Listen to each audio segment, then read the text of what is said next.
안녕하세요. TQQQ 연구소입니다. 130년 묵은 명단이 하나 있어요. 미국 경제를 대표하는 회사 딱 30곳의 이름이 적힌 명단입니다. 그런데 이 명단에 누구를 넣고 누구를 뺄지를 컴퓨터가 정하는 것도 아니고 무슨 공식이 정하는 것도 아니에요. 문이 닫힌 회의실에 모인 단 5사람이 결정합니다. 그 안에서 무슨 말이 오갔는지는 바깥으로 한 글자도 새어나오지 않고요. 그 5사람이 얼마 전 한 회사의 이름 위에 조용히 줄을 그었습니다. 통신제국 버라이즌이에요. 그리고 그 빈 의자에는 검색의 제국 알파벳이 앉습니다. 6월 29일 다우존스 산업평균지수라는 그 명단에서 통신의 세기가 지워지고 그 자리를 인공지능의 시대가 통째로 차지하는 겁니다.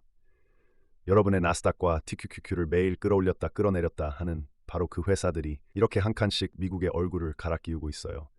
오늘은 그 명단을 둘러싼 잘 알려지지 않은 이야기를 풀어보겠습니다. 일단 무슨 일이 벌어진 건지부터 보죠. 알파벳이 버라이즌을 밀어내고 다우에 들어옵니다. 이걸로 알파벳은 엔비디아, 아마존, 애플, 마이크로소프트에 이어 다우에 입성한 5번째 빅테크가 돼요. 여기까지만 들으면 그림이 너무 뻔하죠. 거대한 인공지능 기업이 들어오고 한물간 통신사가 짐 싸서 나간다. 돈도 당연히 그쪽으로 쏠릴 것 같고요. 그런데 막상 숫자를 들여다보면 좀 이상합니다. 버라이즌은 쫓겨나기 직전 이미 이 지수 안에서 사실상 유령이나 다름없었거든요. 다우 전체에서 버라이즌이 차지하던 비중이 고작 0.5%였어요. 30개 회사 중 하나로 떡하니 이름을 올려놓고도 실제 영향력은 거의 없었다는 얘기입니다. 도대체 왜 이렇게 됐을까요? 여기서 다우의 가장 기묘한 비밀이 튀어나옵니다. 보통 지수라고 하면 다들 이렇게 생각하잖아요. 큰 회사가 큰 비중을 차지한다. 회사 전체 몸값, 그러니까 시가총액이 클수록 지수를 많이 움직인다. 미국을 대표하는 또 다른 지수인 S&P 500이 딱 그렇게 굴러갑니다. 그런데 다우는 완전히 딴판이에요. 다우는 회사 몸집이 아니라 주식 한 주에 붙은 가격표가 비쌀수록 더 많이 담는 지수입니다.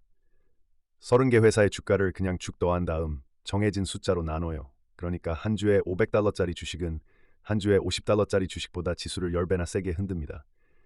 그 회사가 실제로 10배 큰지 작은지는 아무 상관없어요. 오직 가격표에 적힌 숫자만 봅니다. 버라이즌의 비극이 정확히 여기 있었어요. 버라이즌이 미국 최대 통신사 중 하나입니다. 한 해 매출이 $1,000억 넘는 거대 기업이에요.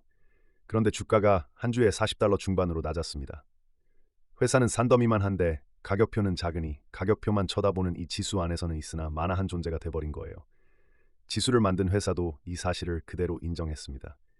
다우는 가격에 따라 무게가 정해지는 지수라 꾸준히 낮은 가격에 머무는 주식은 지수에 미치는 영향이 미미하다고요. 멀쩡한 거대 통신사가 단지 주가가 싸다는 이유 하나로 미국 대표 명단에서 유령 취급을 받다가 끝내 이름이 지워진 겁니다. 이 가격표 방식이 얼마나 황당한지는 누가 들어오느냐를 봐도 드러나요. 세상에서 가장 값나가던 회사 애플조차 한동안 다우에 못 들어왔습니다. 이유가 기가 막혀요. 주가가 너무 비쌌기 때문이에요. 액면 분할 전 애플 주가가 한 주에 수백 달러였는데 그 비싼 한 주를 그대로 집어넣었다가는 애플 하나가 지수 전체를 짓눌러버릴 판이었습니다. 그래서 애플은 2014년에 주식 한 주를 7조각으로 쪼개는 액면 분할을 했고 그 덕에 주가가 다우 평균 언저리로 내려온 다음에야 비로소 다우에 입장할 수 있었어요. 한번 생각해보세요. 애플의 제품도 이익도 아니고 주식을 잘게 쪼했다는 그 거칠의 한 방이 입장권이 된 겁니다. 사업은 어제와 똑같은데 주식을 둘로 쪼개면 다우한 영향력이 하루아침에 반토막 나고 7으로 쪼개면 7분의 1로 줄어듭니다. 이게 미국을 대표한다는 지수의 민낯이에요. 그럼 알파벳이 들어온다고 갑자기 큰돈이 따라 들어올까요? 그것도 아닙니다. 보통 어떤 지수에 새로 편입되면 그 지수를 그대로 베껴 사는 펀드들이 의무적으로 그 종목을 사줘요. 이걸 패시브 매수라고 부릅니다. 그런데 다우를 그대로 추종하는 돈은 의외로 쥐꼬리만 해요. 다우를 따라가는 대표 상품에 담긴 돈이 약 440억 달러 수준입니다. 반면 S&P 500을 따라가는 대표 상품들에 담긴 돈은 다 합치면 3조 달러를 웃돌아요. 우리 돈으로 따지면 4천조 원이 넘는 규모인데 다우를 추종하는 돈의 수십 배입니다.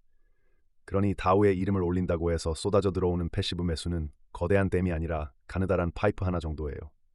정리하면 이렇습니다. 빠지는 버라이즌은 이미 유령이었고 들어오는 알파벳한테도 떼돈이 따라붙진 않아요. 그런데도 왜 이 교체 하나에 전 세계 경제지가 헤드라인을 뽑아댈까요? 답은 돈이 아니라 서사에 있습니다. 다우는 사실 투자 도구로서는 한물간 물건이에요. 진짜 역할은 따로 있습니다.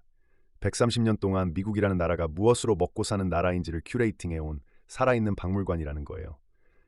한 칸을 갈아 끼운다는 건 어떤 시대가 막을 내리고 어떤 시대가 정점에 닿았는지를 공식적으로 선언하는 일입니다. 이 박물관의 시작으로 한번 가볼게요.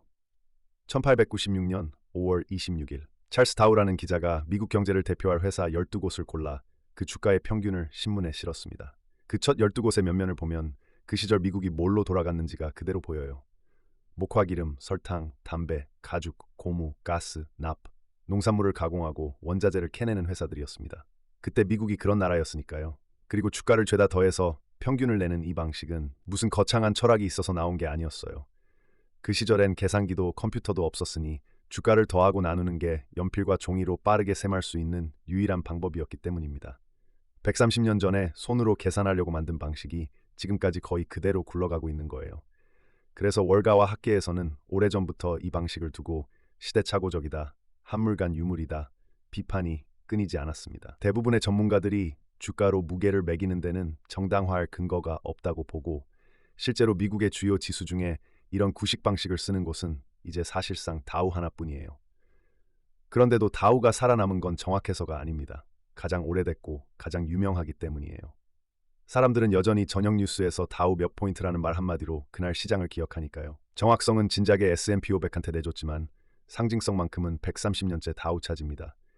박물관이 최신 과학관보다 권위 있는 것 똑같은 이치예요. 그럼 이 박물관에 무엇을 전시할지는 누가 정할까요? 바로 그 사람들이 오늘 이야기의 진짜 주인공입니다. 다우의 명단을 바꾸는 건 어떤 공식도 알고리즘도 아니에요. 에버리지스 커미티, 우리말로 평균위원회라고 부르는 모임이 결정합니다. 구성원은 딱 5명. 지수를 운영하는 회사에서 3명, 그리고 경제지 월스트리트 저널에서 2명이 들어와요. 이 5사람이 한자리에 둘러앉아 어떤 회사가 미국을 대표할 자격이 있는지를 정합니다. 더 놀라운 건 이들에게 빡빡한 규칙 같은 게 없다는 거예요. 시가총액 몇 위 안에 들어야 한다거나 매출이 얼마 이상이어야 한다는 정량적 기준이 없습니다. 회사의 평판, 꾸준히 성장해온 역사, 투자자들의 관심, 그리고 업종이 골고루 대표되는지 이런 흐릿한 잣대를 놓고 사람 판단으로 결정하고 그 회의에서 오간 말은 철저하게 비밀에 붙여져요. 가만 생각해보면 이게 얼마나 큰 권력인지 모릅니다. 단 5사람이 정해진 규칙도 없이 비공개 회의에서 어떤 기업이 미국이라는 나라의 공식 얼굴이 될지를 손가락으로 가리키는 거예요. 누군가의 머리엔 왕관을 씌우고 누군가의 이름엔 줄을 긋습니다. 그리고 이 박물관은 절대 자비롭지가 않아요. 가장 잔인했던 퇴출을 하나 들려드릴게요. 제너럴 일렉트릭, 흔히 GE라고 부르는 회사입니다. 이 회사가 1896년 그 첫 12곳 중 하나였어요. 다우의 창립 멤버였습니다. 그 뒤로 100년이 넘도록 1907년 이후로는 단 한 번도 명단에서 빠진 적이 없었어요. GE는 그냥 회사 하나가 아니었습니다. 20세기 미국 그 자체였어요. 전구를 발명한 에디슨에서 출발해 발전소와 제트 엔진과 가전제품까지 미국이 온 세계를 호령하던 시절의 상징이었습니다. 2000년 무렵엔 시가총액이 약 6천억 달러에 달하며 세계에서 가장 값나가는 회사였고 당시 최고 경영자였던 잭 웰치는 세기의 경영자로 떠받들어졌어요. 그런데 그 GE가 2018년에 다우에서 쫓겨납니다. 그것도 창립 멤버 중 마지막까지 살아남아 있던 단 하나였는데 그 마지막 하나마저 명단에서 지워진 거예요. 금융사업에 무리하게 발을 들였다가 2008년 금융위기 때 휘청였고 끝끝내 옛 영광을 되찾지 못한 결과였습니다. 한때 세계 최고였던 회사가 그 자리를 한낱 약국 체인에게 내주고 박물관에서 끌려나갔어요. 이게 다우라는 박물관의 냉정함입니다. 어제의 제국이라도 시대가 지나면 가차없이 전시실에서 치워버려요. 그러니 다우의 명단이 한 칸 바뀐다는 건 단순히 회사 하나가 교체되는 사건이 아닙니다. 늘 어떤 시대가 저물고 어떤 시대가 정점에 닿았는지를 알리는 종소리였어요. 몇 장면만 떠올려 볼게요. 2015년 애플이 AT&T를 밀어내고 다우에 들어왔습니다. AT&T가 누굽니까? 미국 전역에 전화선을 깔았던 바로 그 통신 제국이에요. 거의 한 세기 동안 미국의 얼굴이었던 전화회사의 이름이 주머니 속 컴퓨터를 만드는 회사한테 자리를 내준 순간이었습니다. 전화의 시대가 저물고 스마트폰의 시대가 정점을 찍었다는 신호였죠. 그리고 2024년에는 눈에 띄는 교체가 2번이나 이어졌어요. 먼저 아마존이 약국 체인 월그린스를 밀어냈습니다. 그러니까 지위를 쫓아내고 그 자리를 차지했던 바로 그 약국 체인이 이번엔 온라인 쇼핑 제국한테 똑같은 방식으로 쫓겨난 거예요. 같은 해 엔비디아가 인텔을 밀어냈습니다. 이 교체는 특히나 상징적이었어요. 인텔은 1999년부터 25년 동안 다우를 지켜온 반도체의 왕이었는데 인공지능이라는 새 물결을 놓치는 사이 바로 그 인공지능 반도체로 세상을 뒤집어 놓은 엔비디아한테 왕좌를 통째로 빼앗긴 겁니다. 같은 반도체 회사끼리 한 시대가 다음 시대에게 자리를 넘겨준 거예요. 이쯤 되면 알파벳이 버라이즌을 밀어내는 이번 교체가 어디에 놓이는지 보이실 겁니다. 버라이즌은 그냥 흔한 통신사가 아니에요.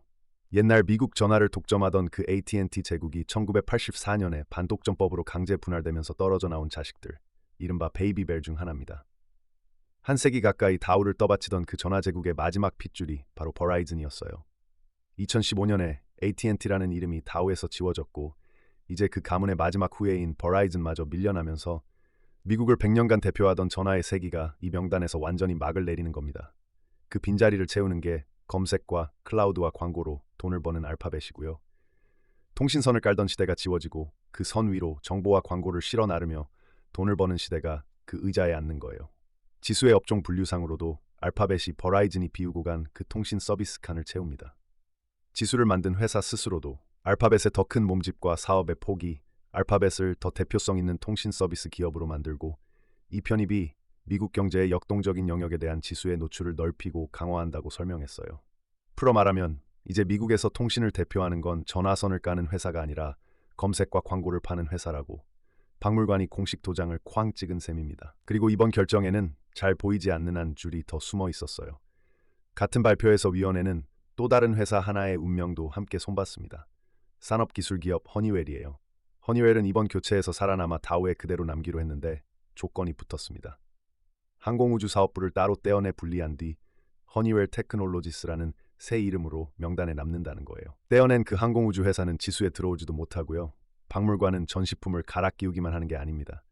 살아남은 전시품의 모습까지 다시 깎아 세워요. 어떤 사업은 미국을 대표할 자격이 있고 어떤 사업은 아니다. 그 선을 긋는 것도 결국 그 5사람의 몫입니다. 여기서 한 가지 곱씹어 볼 만한 게 있어요. 다우가 어떤 회사한테 왕관을 씌우는 순간이 묘하게도 그 시대가 가장 뜨거울 때와 겹치곤 한다는 겁니다. 꼭 그렇다는 법칙은 아니에요. 다만 앞선 장면들이 자꾸 그걸 떠올리게 합니다. 지인은 세계 최고의 회사로 칭송받던 그 정점 부근에서 결국 내리막을 탔고 인텔도 반도체의 왕으로 다우를 지키던 시절을 지나 다음 물결에 밀려났어요. 박물관에 전시된다는 건 이미 충분히 위대해졌다는 뜻이고 충분히 위대해졌다는 건 더 올라갈 여백보다 지켜야 할 것이 많아졌다는 뜻이기도 하니까요. 새로 왕관을 쓴 알파벳을 포함해 지금 다우에 줄지어 앉은 빅테크들이 이 오래된 패턴을 깰지 아니면 또 한 번 박물관의 익숙한 결말을 따라갈지는 아무도 모릅니다.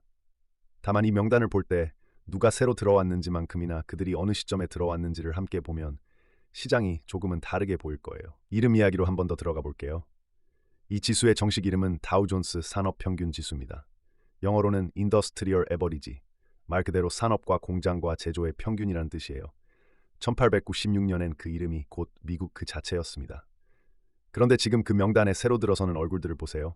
검색을 파는 알파벳, 인공지능 반도체를 설계하는 엔비디아, 물건을 실어 나르고 데이터를 빌려주는 아마존, 어느 하나 굴뚝과 공장의 회사가 아닙니다. 이름은 여전히 산업평균인데 그 속을 채운 건 더 이상 산업이 아니에요. 이름 그 자체가 이 박물관에 남은 가장 오래된 화석인 셈입니다. 미국이 무엇으로 먹고 사는 나라인지가 130년 사이에 얼마나 멀리 와버렸는지 그 간극이 이 낡은 이름 한 줄에 고스란히 담겨 있어요. 다우의 한 칸 교체는 미국이라는 나라가 지금 무엇으로 먹고 사는지를 5사람이 공식 도장을 찍어 선언하는 의식입니다. 목화와 철도와 전화의 시대를 지나 이제 그 의자에는 검색과 클라우드와 인공지능 반도체를 만드는 회사들이 줄지어 앉아 있어요. 그리고 그 회사들, 알파벳과 엔비디아와 애플과 마이크로소프트와 아마존이 바로 여러분의 나스닥과 TQQQ를 매일 끌어올렸다 끌어내렸다 하는 그 얼굴들입니다. 다우라는 130년 된 박물관에 누가 새로 걸리고 누가 내려오는지를 지켜보는 일은 그래서 단순한 옛날 이야기가 아니라 지금 우리 화면 속 지수가 누구의 어깨 위에 올라타 있는지를 읽는 일이기도 해요. 다음에 뉴스에서 다우가 몇 포인트 올랐다는 말을 들으시면 그 무심한 숫자 뒤에 닫힌 회의실의 5사람과 130년 동안 끝없이 갈아 끼워진 미국의 얼굴들을 한 번쯤 떠올려 보세요. 오늘 이야기가 시장을 한 겹 더 깊이 들여다보시는 데 도움이 되셨다면 마지막으로 구독 한 번만 꾹 눌러주시면 정말 큰 힘이 됩니다. 지금까지 TQQQ 연구소였습니다.